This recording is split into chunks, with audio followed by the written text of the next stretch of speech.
Selamat datang di channel Islam Plus 62. Sebelum mendengarkan, tenangkan perasaan Anda dan nyamankan posisi tubuh Anda, disertai mengucapkan basmalah.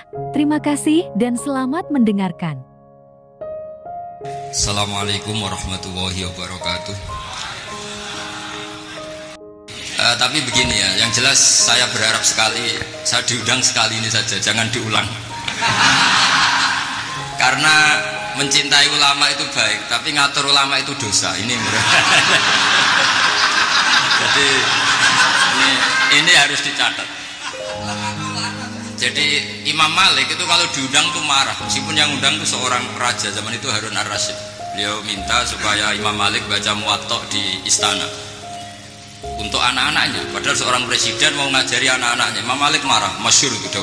Al ilmu yu'ta la ya'ti. Ilmu disowani, ora kok ilmu yang sowan. Di mana-mana timba itu ke sumur apa sumur yang ketimba? Timba ke sumur. Ini agak kecelakaan. Saya ngaji di mana-mana bilang, kalau ngaji itu yang tahqiq. Tahqiq itu detail. Detail itu bahasa Arabnya tahqiq. Jadi kita misalnya berpikir secara jernih, orang yang kafir 70 tahun itu pasti menjadi muslim karena melafadzkan la ilaha illallah. Dan itu bi ijma'il ulama. Semua ulama mengatakan demikian. Saya ulang lagi, itu bi ijma'il ulama. Karena mansus di Quran ada ayat kulil ladzina kafaru iyantahu yughfar lahum ma qad salaf. Kalau orang yang kafir 70 tahun bisa dihilangkan kekafirannya hanya dengan kalimat la ilaha illallah Muhammadur Rasulullah. Berarti kalimat ini statusnya apa? Penghilang kekafiran. Apa? Penghilang kekafiran. Lalu ada kelompok yang mengatakan gara-gara kalimat la ilaha illallah dan pegang patok nisan itu, orang menjadi kafir. Ini kan jadi paradok. Lafadz yang kita statuskan sebagai penghilang kekafiran, dengan lafadz yang sama orang menjadi kafir. Itu gak ketemu nalar. Mbok nalar paling apapun tetap gak ketemu. Kecuali tadi ya dalilnya pokoknya ngotot tadi. Itu memang kacau itu. Tapi alhamdulillah mereka insya Allah ya sadar. Kamu jangan bayangkan mereka tidak sadar terus, berarti kamu doanya jelek. Bisa saja mereka sudah ingin sadar, berhubung digojlok ini terus gak jadi sadar. Jadi jangan-jangan salah kita karena sering gojlok sehingga yang mau sadar jadi tidak apa? Nggak sadar. Saya tadi jam 10 sampai setengah 2 masih ngajar di pondok saya ngajar tafsir masih di Rembang sana saya. Terus saya ke Semarang Delala Muyassar, ya mungkin agak-agak keramat, jadi tetap jam 3:15 saya bisa ketemu Habib Umar Hafid. Saya beberapa menit ya diskusi tentang manhaj beliau, dan kebetulan saya sering belajar kitab beliau sama alumni-alumni Darul Mustafa. Meskipun saya tidak pernah ke sana, tapi saya tahu betul mazhab beliau karena al-arwah junudun apa? Mujannada. Begini, saya sering dingetikani Mbah Mun, politik tidak jelas itu bagian dari kejelasan. Ini yang perlu dicatat. Jadi politik tidak jelas itu bagian dari apa? Kejelasan.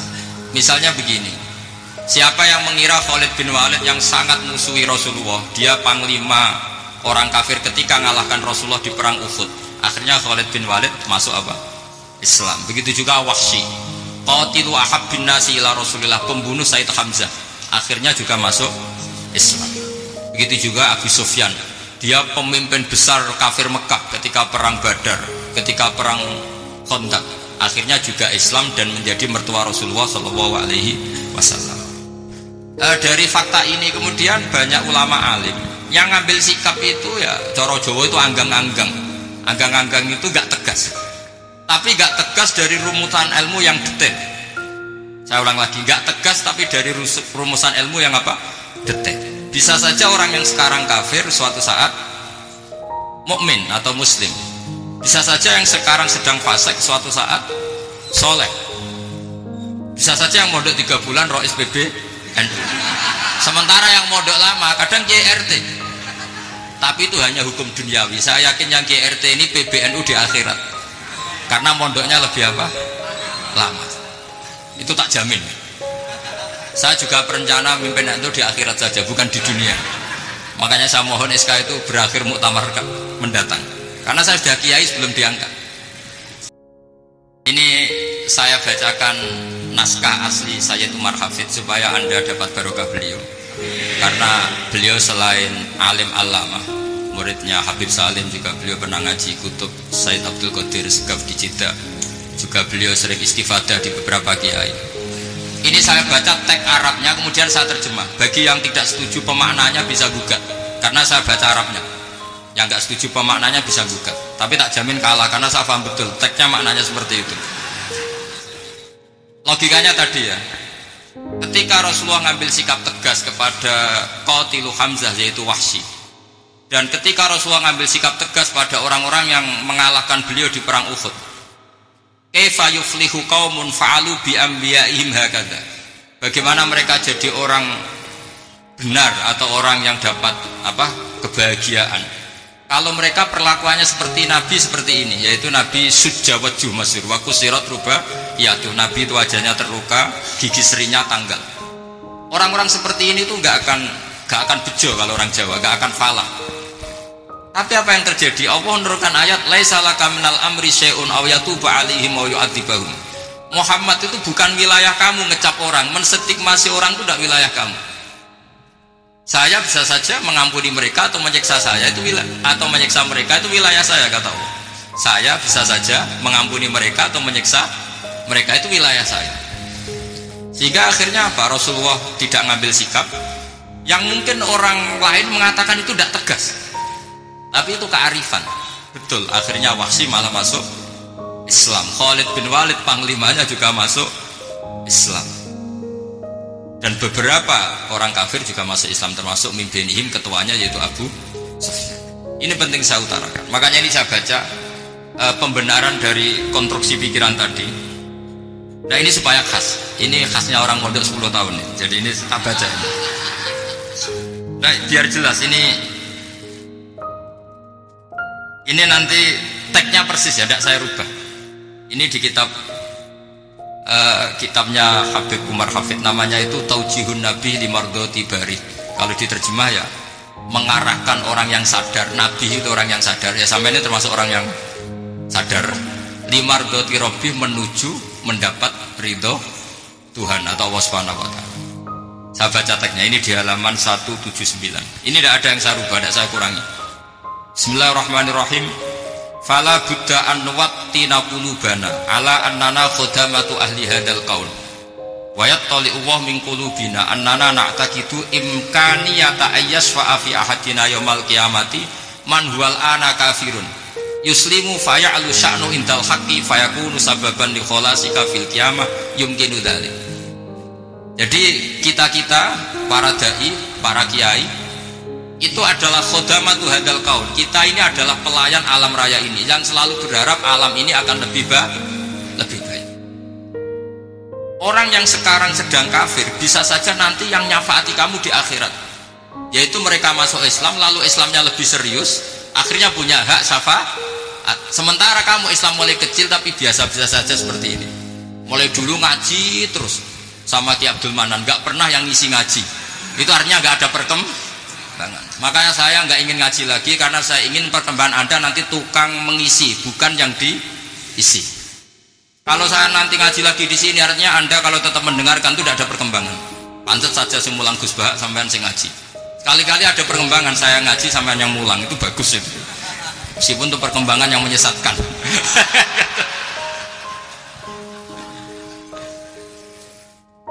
Ini penting saya utarakan. Ini dawuhnya Sayyid Umar ya.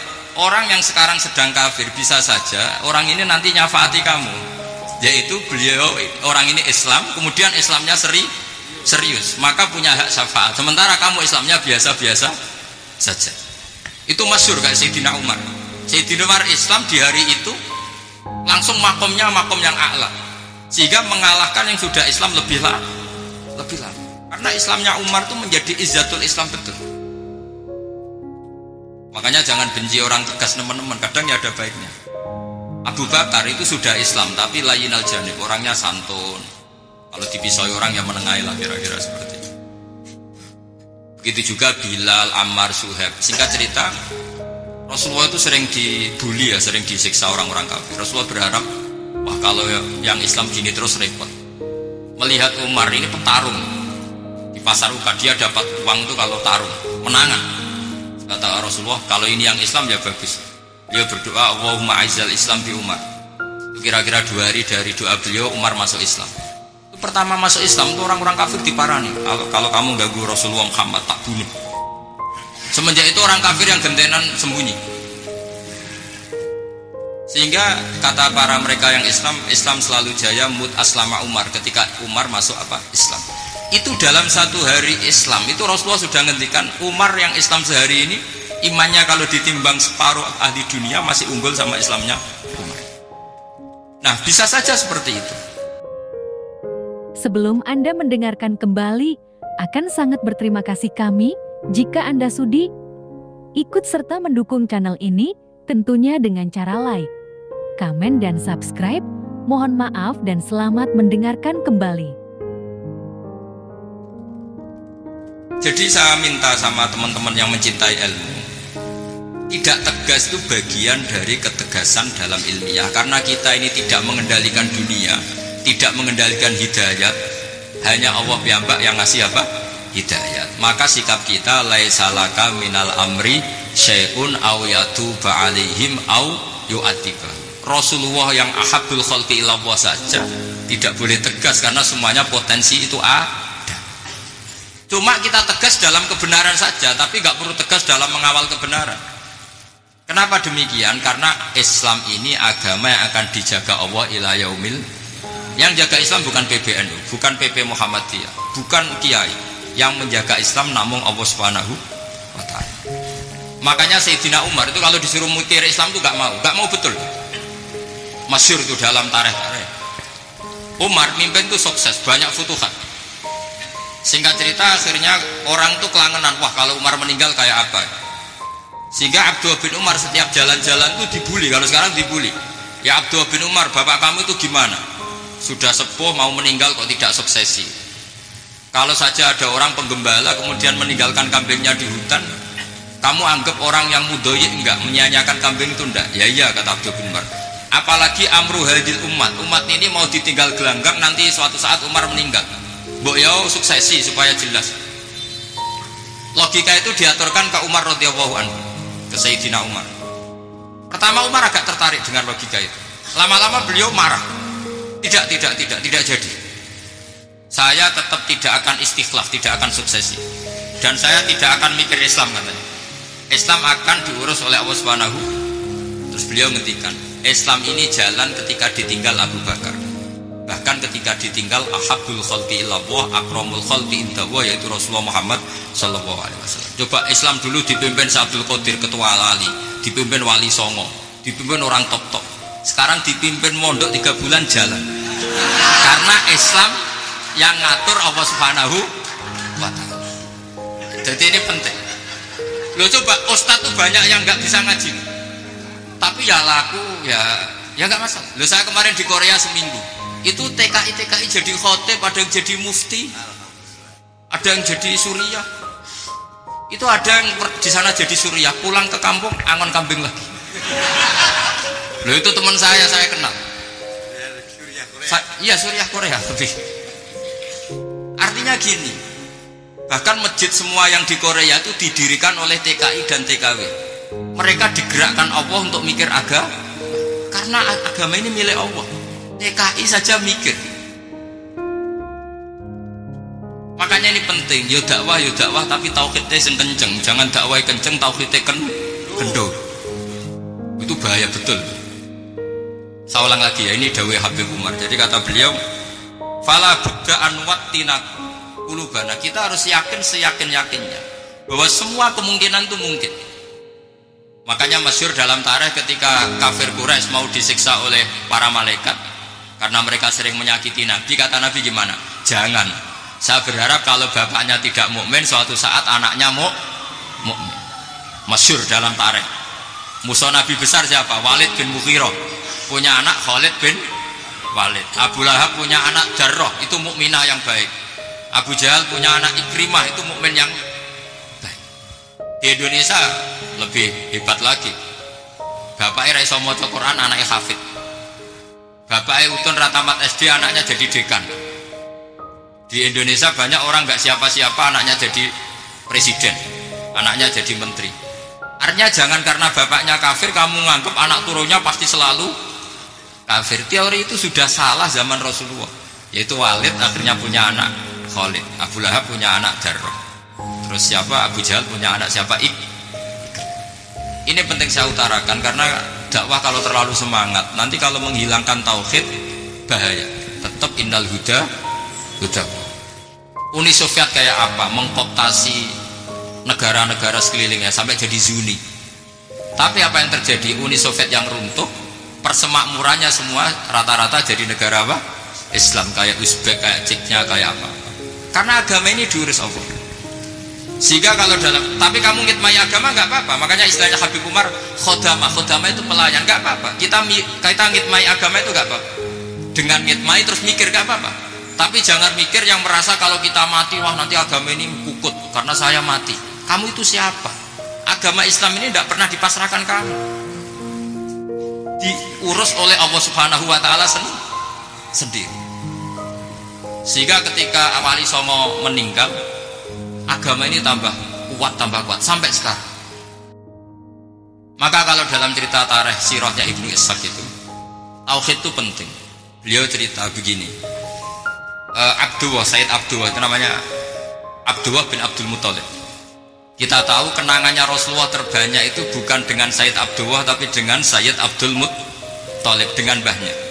Karena Nabi itu mulai kecil dirawat oleh siapa? Mbahnya. Yaitu yang disebut Nabi ketika 2 bulan kan abahnya sudah meninggal. Ya saya baca ya, pakai bahasa Arab biar jadi bid'ah. Nanti kalau bahasa Indonesia ada bid'ah. Tidak betul. Tiba atau berjanji sebenarnya itu kitab sejarah, berhubung dibaca bahasa Arab terus kayak mantra.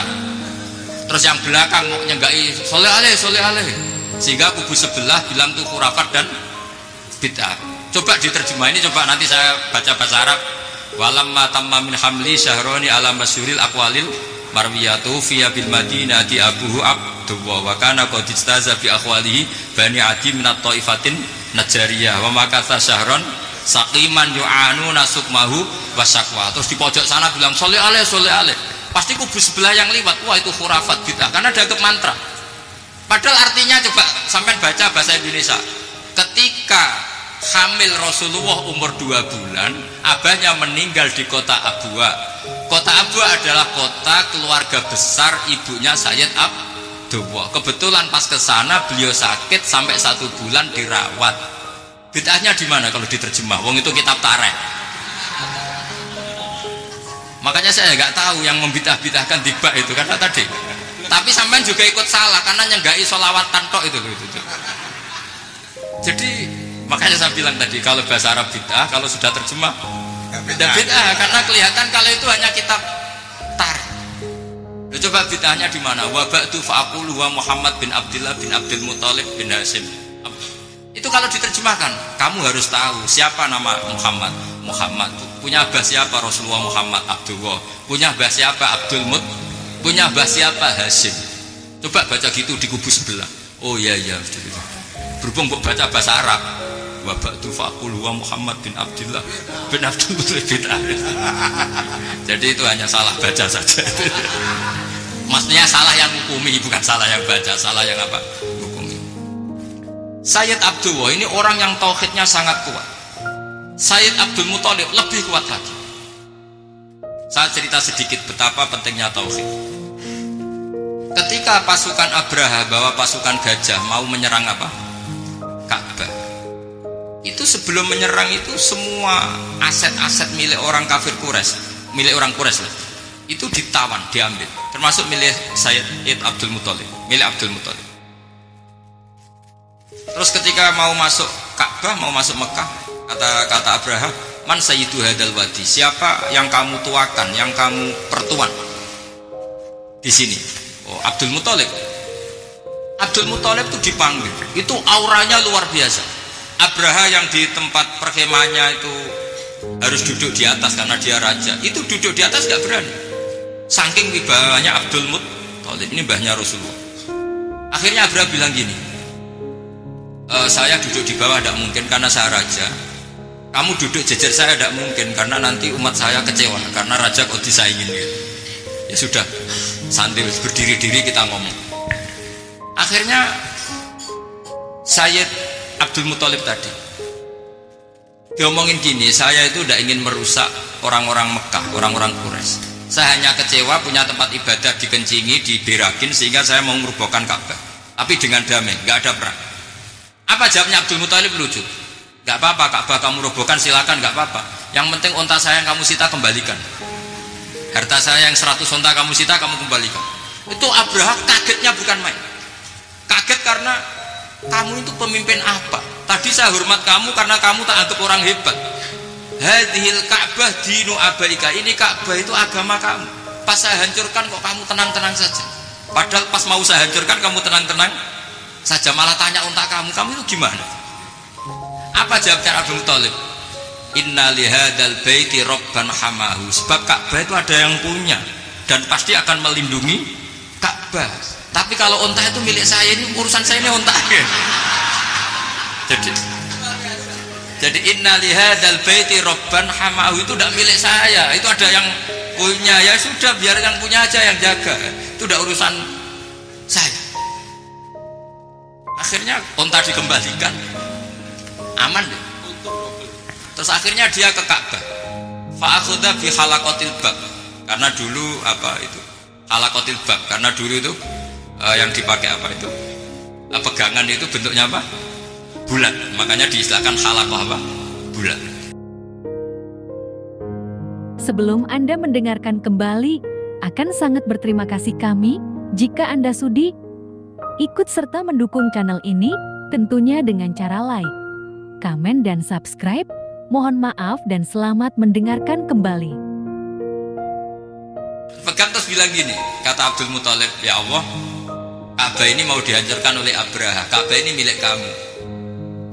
Saya mau ke gunung, mau melihat apa yang kau lakukan terhadap orang yang mau merusak. Abdul Muthalib bilang ke umatnya, wa ya qaumi, ayo kita ke gunung melihat ma fa'ala rabbuna, apa yang akan dilakukan Tuhan kita terhadap orang yang mau menghancurkan. Jadi santai saja, santai. Terus Abdul Muthalib naik gunung sama orang-orang Quraisy. Abraha datang mau merusak Ka'bah, terus terjadi alam taro kaifa fa'ala rabbuka bi ashabil fil. Itu melihat, dan betul Ka'bah dijaga Allah. Islam juga gitu. Ketika Islam dikooptasi Uni Soviet, semua ulama, semua wali perasaannya hanya nunggu kehancuran Uni Soviet, karena pasti agama ini dijaga. Saya setiap sholat, setiap munajat, ketika baca Rabbana lakal hamdu bil samawati wa mil'ul ardi. Dulu saya iskal itu janggal. Ya Allah, engkau zat yang layak dipuji, yang pujian itu memenuhi langit dan bumi. Pikiran saya kalau bumi ateis itu mujinya kayak apa? Tapi Masya Allah, ketika saya datang di Korea, bumi ateis, ternyata di sana banyak masjid, banyak tasbih, bahkan ada sakduna di sana. Karena Allah sudah ngendikan lakal hamdu mil'us samawati wa mil'ul ardi. Dan sekarang nyata, semua bumi ateis, bumi apa saja, ada tasbihnya, ada tahmidnya. Makanya sadaqallahul adzim ketika ngendikan sanurihim ayatina fil afaq walladzi arsala rasulahu bil huda dinil haqqi liyuzhirahu 'alad dini kulli. Makanya saya mohon sekali bahwa agama ini harus kamu khidmah, tapi enggak boleh kamu pikir. Atau dibaliklah, khidmah maka memikir. Tapi tidak usah GR bahwa agama ini diserahkan sampean. Saya juga agak ridho. Agama kok diurus orang-orang kayak gini, kayak apa nasibnya? Jadi ini penting, karena rata-rata kiai alim itu tidak jelas. Terus oleh orang-orang yang nggak pernah ngaji itu, wah ini nggak jelas, nggak tegas. Islam itu harus tegas. Maksudnya tegas itu kayak apa? Tegas itu di wilayah kita. Kalau istri kamu mau diperkosa orang itu boleh tegas, itu wilayah kamu. Tapi kalau hidayat itu wilayahnya Allah Subhanahu wa Ta'ala, kita tidak pernah tahu. Bahkan yang sudah Islam saja, nyuwun sewu, itu nggak ada jaminan mati husnul. Kita tahu dalam sejarah Sa'labah itu dapat gelar hamamatul masjid, merpatinya masjid. Tapi kita tahu akhirnya Sa'labah itu apa? Suhul khotimah. Sampai dalam Islam selalu diajarkan ya muqallibal qulub tsabbit qalbi ala dinik. Jadi kalau kita sendiri saja masih ingin selalu husnul khotimah, agak ada ruang untuk mudah menvonis orang lain. Makanya saya salut sekali ketika Habib Umar menulis kita semua ini mengkhidmai hadal kaun dan selalu berharap bisa saja suatu saat orang yang sedang kafir bisa saja suatu saat muslim. Nah soal kalau yang sama yang harbi menyerang kita ya tarung. Kalau artinya kalau yang merangi kita ya kita wajib perang, kalau enggak ya habis kita. Seperti kita lakukan ketika diserang Belanda. Tapi ketika mereka musta'man, dhimmi, mu'ahad, orang-orang kafir yang mau berdamai dengan kita ya kita damai. Sebagaimana yang dilakukan Rasulullah SAW ketika berdamai dengan kafir Quraisy yang dipimpin Suhail bin Amr. Masyhur itu dalam tarikh. Singkat cerita kan Sayyidina Ali ini pernah konflik sama orang Khawarij. Kata Sayyidina Ali, ya sudah lah, namanya kita musuhan, kita tidak usah ketemu, pakai mediator, kata Sayyidina Ali. Kata orang Khawarij, ini apa-apaan kok butuh mediator, nggak ada Qur'annya, nggak ada hadisnya. Kira-kira kalau Pak Sayyidina Ali orang Jawa, nggak ada apa tidak tahu. Walhasil Sayyidina Ali akhirnya baca ayat, wa in khiftum shiqaqa bainihima fab'atsu hakaman min ahli wa hakaman min ahliya. Jika suami istri tengah konflik, maka yang keluarga suami kirim mediator, yang keluarga perempuan juga kirim. Terus kata Sayyidina Ali, wa amru ummati Muhammad a'dhamu min amri rajulin wa imra'atin. Kalau suami istri saja ketika konflik butuh mediator, apalagi ini kelompok besar pasti lebih butuh mediator. Akhirnya lalu mediatornya siapa? Kata Sayyidina Ali, ya siapa saja yang penting baik. Ditunjuk seseorang, diprotes sama orang Khawarij, ini orang nggak kredibel. Oh, terus Sayyidina Ali marah-marah.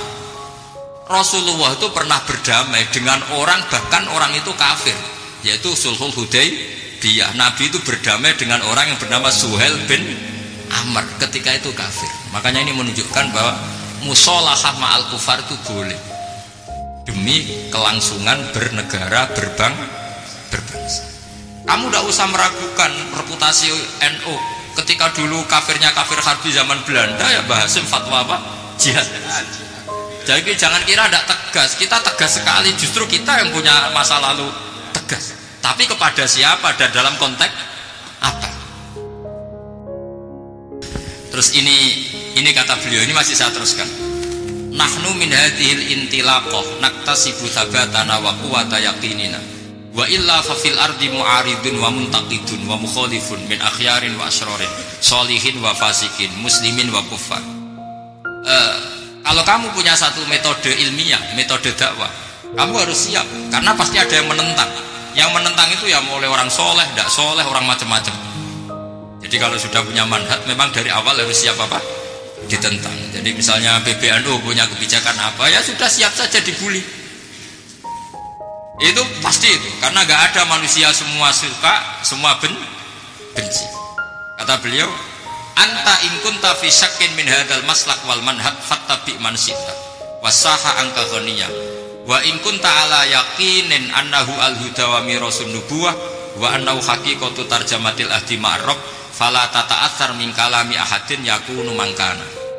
Jadi intinya kita mengawal Islam secara rahmatan lil alamin itu justru kita berharap menjadi simpatik dan menjadikan mereka menjadi nopo Islam. Jangan ketika simpatik dianggap gak tegas.